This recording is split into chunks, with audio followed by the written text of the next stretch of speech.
Ang mabuting balita mula sa langit sa araw na ito. Alleluia, Alleluia.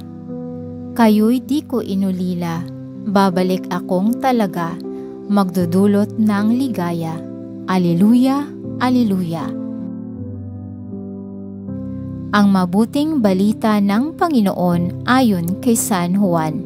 Pinupuri ka namin, Panginoong Hesukristo. Noong panahong iyon, sinabi ni Jesus sa kanyang mga alagad, "Kaunting panahon na lamang at hindi na ninyo ako makikita, at pagkaraan ng kaunting panahon pa, ako'y inyong makikita uli." Nag-uusap-usap ang ilan sa mga alagad. Ano kaya ang ibig niyang sabihin? Bakit niya sinabing kaunting panahon na lang at hindi na natin siya makikita, at pagkaraan ng kaunti pang panahon ay makikita uli?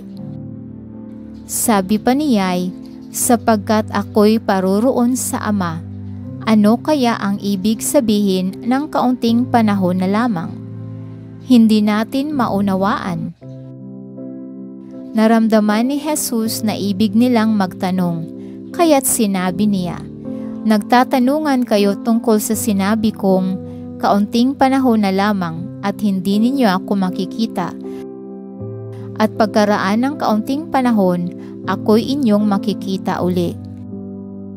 Sinasabi ko sa inyo, tatangis kayo at magdadalamhati, ngunit magagalak ang sanlibutan.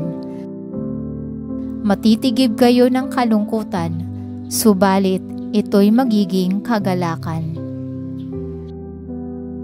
Ito ang mabuting balita ng ating kaligtasan. Papuri sa Diyos. Maraming salamat po sa inyong tulong na maipalaganap ang mabuting balita ng Poong Jesus sa lahat ng mga Pilipino sa buong mundo. Pagpalain nawa tayong lahat.